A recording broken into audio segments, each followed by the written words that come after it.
அன்பு கத்தோலிக்க இறை சமூகமே, உங்களை இந்த காணொளி மூலம் மகிழ்வோடு சந்திப்பதிலே மகிழ்கிறேன். சிறப்பாக இந்த காணொளி மூலமாக ஒரு மிகப்பெரிய செய்தியை உங்களோடு பகிர்ந்து கொள்ள ஆசைப்படுகிறேன். நமது திருத்தந்தை லியோ அவர்கள் ஜனவரி 10ஆம் தேதி ஒரு பெரிய அறிவிப்பை அறிவித்து கொண்டாட நம் ஒவ்வொருவருமே அழைத்திருக்கிறார். என்ன அறிவிப்பு? ஒரு சிலருக்கு தெரிந்திருக்கலாம். சிறப்பாக 10 ஜனவரி 2026 முதல் 10 ஜனவரி 2027 வரை நம்முடைய கத்தோலிக்க திரு அவையிலே ஒரு யூபிலி ஆண்டாக, ஸ்பெஷல் யூபிலி இயராக கொண்டாட அழைப்பு விடுத்திருக்கிறார். யாருக்காக இந்த யூபிலி? அன்பானவர்களே, புனித பிரான்சிஸ் அசிசி இறந்த 800வது ஆண்டை நினைவு கூறுகிற இந்த ஆண்டிலே நம்முடைய கத்தோலிக்க திரு அவை முழுவதுமே இதை ஒரு யூபிலி ஆண்டாக கொண்டாட வேண்டும் என்று அழைப்பு விடுத்திருக்கிறார். இது ஒரு பெரிய அறிவிப்பாக, ஒரு பெரிய மகிழ்ச்சியாக பிரான்சிஸ்கன் குடும்பத்திற்கே இருக்கிறது. அது மட்டுமல்ல, இவர் எப்படி தன்னுடைய வாழ்விலே ஒரு அமைதியையும் சமாதானத்தையும் ஒரு நல்ல ஒரு இணக்கத்தையும் திரு அவைக்கு கொண்டு வந்தாரோ அதை மீண்டும் நினைவுபடுத்தி கொண்டாடவே இந்த விழா திருத்தந்தை லியோ அவர்கள் அறிவித்திருக்கிறார்கள். இந்த அறிவிப்பினுடைய நோக்கம் என்ன?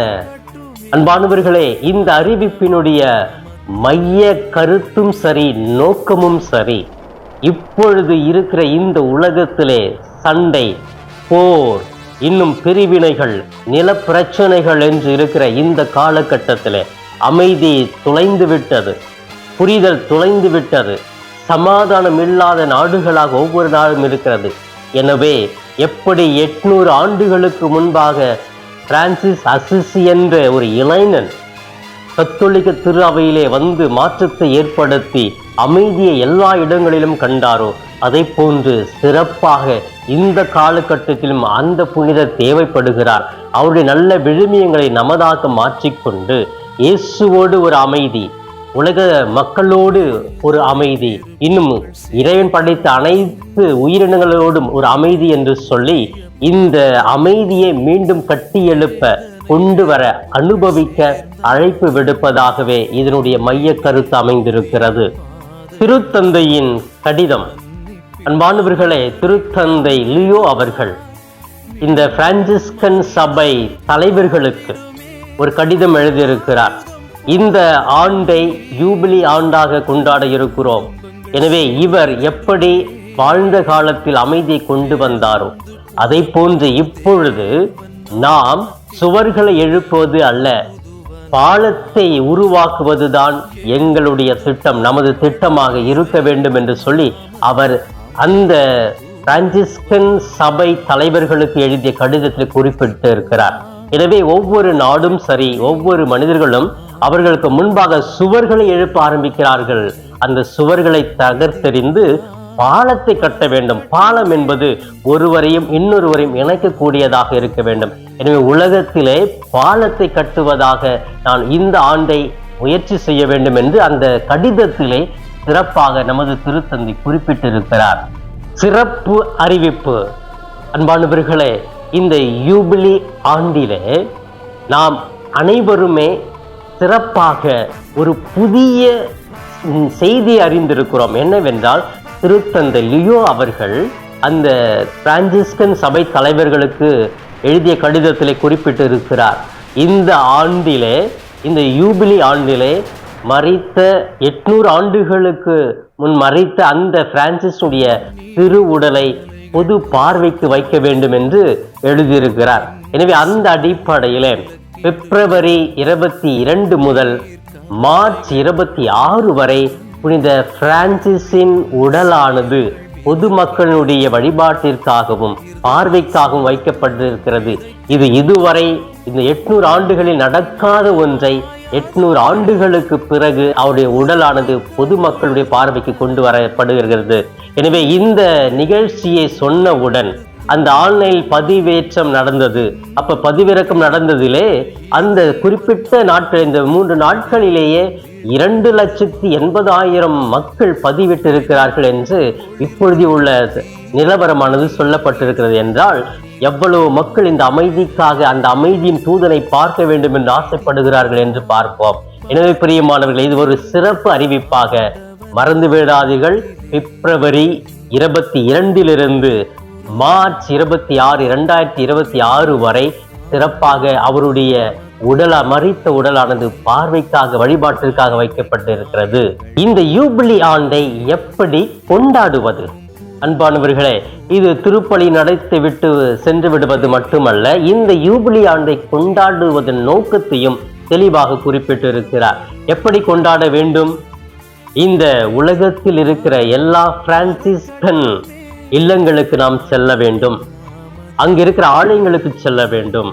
அவர்கள் வைத்திருக்கிற இடங்களில் நாம் சென்று அந்த குருக்களிடத்திலே நாம் பாவ அறிக்கை செய்ய வேண்டும். நற்கருணை திருப்பலியில் கலந்து கொண்டு நற்கருணை உட்கொள்ள வேண்டும். இன்னும் நம்முடைய அந்த இடத்திலே இருந்து கொண்டு உத்தரிக்கிற ஸ்தலத்து ஆன்மாக்களுக்காக ஜெபிக்க வேண்டும். இன்னும் நாமும் அந்த பரலோக நித்திய வாழ்வை அடைவதற்கு அங்கு அந்த இடத்திற்கு செல்ல வேண்டும் என்று சொல்லி இந்த யூபிலி ஆண்டிலே ஒவ்வொரு கத்தோலிக்க திரு அவை நண்பர்களுமே உறவுகளுமே செய்ய வேண்டும் என்று இப்படித்தான் கொண்டாட வேண்டும் என்று சிறப்பாகவே அழைப்பு விடுத்திருக்கிறார். எனவே தமிழ்நாட்டிலே பல்வேறு இடங்களில் ஒவ்வொரு மறை மாவட்டத்திலும் கப்புச்சின் துறவிகள் இருக்கிறார்கள், பிரான்சிஸ்கன் என்று இருக்கிறார்கள். அந்த இல்லங்களுக்கு நீங்கள் செல்லலாம். அங்கே போய் நல்ல பாவ அறிக்கை நற்கருணை திருப்பலின் மூலமாக உட்கொண்டு பரிபூரண பலன் என்று சொல்லுவார்கள். அந்த பரிபூரண பலன் அந்த இடத்திற்கு சென்றால், அந்த துறவிகள் இருக்கிற இடங்களுக்கோ ஆலயங்களுக்கோ சென்று ஜெபித்தால் அந்த பரிபூரண பலன் கூட கிடைக்கும் என்று சொல்லி இந்த விழாவினுடைய நோக்கத்தையும் தெளிவாக சொல்லுகிறார்கள். எனவே பிரியமானவர்களே, சிறப்பாக இந்த யூபிலி ஆண்டு ஒரு வருடமாக கொண்டாட போகிறோம். இந்த ஒரு வருடத்திலே கப்புச்சின் துறவிகளும் பிரான்சிஸ்கன் என்ற துறவிகள் இருக்கிற இடங்களுக்கு நாம் சென்று இந்த பலனை அனுபவிக்க உங்களுக்கு பெரிய வாய்ப்பானது கொடுக்கப்பட்டிருக்கிறது. பயன்படுத்துவோம். பிரான்சிஸ்கன் என்றால் யார்? பிரியமானவர்களே, பிரான்சிஸ்கன் அப்படின்னு சொன்னாவே 3 பிரிவுகள் இருக்கிறது. ஒன்று OFM, OFM கேப், OFM கன்வென்சுவல் என்று 3 பிரிவுகள் இருக்கிறது. 3 குருக்கள் பிரிந்து புனித அசிசியாருடைய விழுமியங்களை தனித்தனியாகவே ஒரு குறிப்பிட்ட மக்களுக்காக செய்து கொண்டிருக்கிறார்கள். ஒரு குறிப்பிட்ட ஆன்மீகத்தை எடுத்து செய்து கொண்டிருக்கிறார்கள். OFM கேப் என்று இருக்கிறது, OFM கப்புச்சின், OFM கன்வென்சுவல் என்று சொல்வார்கள், OFM என்று இருக்கிறது. இந்த 3 ஆர்டர். அதே போன்று கிளாரா அம்மா சபை இருக்கிறது, கிளாஸ்டர் லைஃப் என்று சொல்லுவார்கள். எனவே இந்த இடங்களிலே பிரான்சிஸ்கன் இருக்கிற இடங்களுக்கு நீங்கள் செல்ல வேண்டும் என்று சிறப்பான அழைப்பையும் திருத்தந்தை அவர்கள் விடுத்திருக்கிறார்கள். எனவே சிறப்பாகவே இந்த யூபிலி ஆண்டை அந்த இடங்களுக்கு சென்று பார்த்து ஜெபித்து வர உங்களை அன்போடு அழைக்கிறேன். யார் இந்த பிரான்சிஸ் அசிசி? அசிசி நகர் பிரான்சிஸ் எல்லாருக்குமே வாழ்க்கை வரலாறு தெரிந்திருக்கும், ஒரு சிலருக்கு தெரியாமல் கூட இருக்கலாம். பிரியமானவர்களே, 12வது நூற்றாண்டிலே உதித்தவர்தான் இந்த பிரான்சிஸ் அசிசி. எனவே பிரியமானவர்களே, இவர் இளமை பருவத்திலே ஒரு குடும்பத்திலே ஒரே மகனாகவே இருந்தார். இந்த மகன் போரிலே ஒரு பெரிய வீரனாக வேண்டும் என்று தந்தை ஆசைப்பட்டார். ஆனால் அவருடைய வாழ்க்கை மாறுகிறது. அவர் போருக்கு செல்லுகிறார். அந்த இடத்திலே ஒரு குரலை கேட்கிறார், நீ யாருக்கு பணி செய்ய விரும்புகிறார், எனக்கா தலைவனுக்கா என்று கேட்ட உடனே அவர் மீண்டும் வருகிறார். இதை தெரிந்த தந்தை அவன் மீது கோபம் கொண்டு அவனை அடிக்கிறார், திட்டுகிறார். நான் என்ன கனவு கண்டிருந்தேன், ஏன் போர்ல திரும்பி வந்த, தோத்துட்டு வந்துட்டே அப்படின்னு சொல்லிட்டு அவனை திட்டுறார். ஆனால் தாய் பீகா அப்படின்னு சொல்லுவாங்க, அவங்க அவங்க மேல பாசத்தை வச்சு ஒரு நாள் கோயிலுக்கு கூட்டிட்டு போறாங்க. ஒரு பாழடைஞ்ச தமியானா என்ற ஒரு ஆலயம் இருக்கிறது, அங்க போறாரு. அங்க ஒரு சிலுவை மட்டும்தான் இருந்து கோயிலே இடிந்து கிடந்தது. அப்ப அந்த சிலுவை அவர் முழந்தால் பட்டு இருக்கும்போது பேசியது, இந்த பழுதுபட்ட ஆலயத்தை கட்டி எழுப்பு பிரான்சிஸ் அப்படின்னு ஒரு குரல் கேட்கிறது.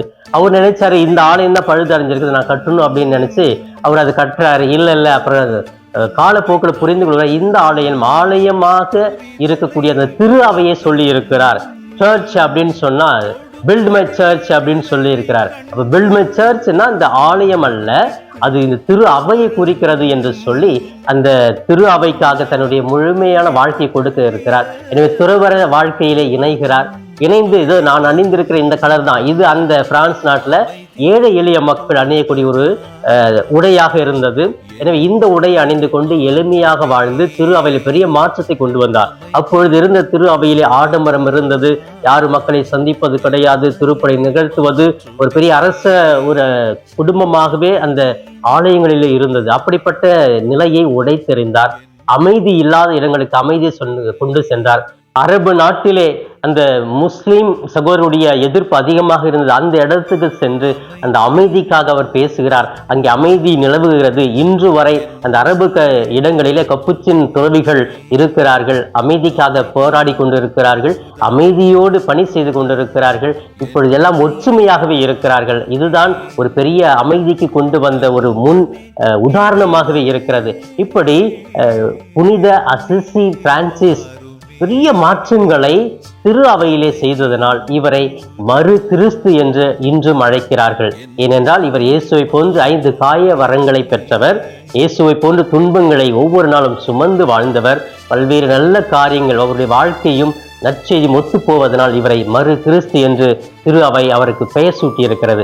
அப்படிப்பட்ட புனிதர் மரித்து இன்றோடு 800 ஆண்டுகள் நிறைவடைய அந்த நேரத்திலே திரு அவையானது இந்த ஆண்டை சிறப்பாக திருத்தந்தை லியோ அவர்கள் இந்த ஆண்டை புனித பிரான்சிஸ் அசிசி தன்னுடைய 800வது இறப்பு யூபிலி ஆண்டை திரு அவையினுடைய யூபிலி ஆண்டாகவே அறிவித்து கொண்டாட முழக்கமிட்டிருக்கிறார். எனவே அன்பானவர்களே, சிறப்பாக இதோ இந்த ஆண்டு ஒரு யூபிலி ஆண்டு, பிரான்சிஸ்கன் யூபிலி ஆண்டு என்ற இந்த ஆண்டிலே உங்கள் ஒவ்வொருவரையுமே கப்புச்சின் துறவி என்ற பெயரிலே உங்களை அன்போடு அழைக்கிறோம். நீங்கள் எங்கெல்லாம் இந்த கப்புச்சின் துறவிகள் இருக்கிறார்களோ அந்த இடங்களுக்கும் ஆலயங்களுக்கும் இல்லத்திற்கும் எந்த ஒரு தயக்கம் இல்லாமல் வரலாம், செல்லலாம், நீங்கள் ஜெபிக்கலாம், இந்த பரிபூரண பலனை பெற்றுக்கொள்ளலாம். உலகத்திலே ஒரு அமைதியை கொண்டு வர, மீண்டும் இந்த அசிசியாரை உலகத்திற்கு கொண்டு வர நீங்களும் முயற்சி எடுக்கலாம். உலகை அன்பு செய்ய, இயற்கையை அன்பு செய்ய, உங்களை நீங்கள் அன்பு செய்ய, ஒவ்வொரு மனிதத்தையும் அன்பு செய்ய, அமைதியை பகிர்ந்து கொள்ள இந்த யூபிலி விழா ஒரு பெரிய மாற்றத்தை இந்த உலகத்திற்கு கொண்டு வரட்டும். God bless us all.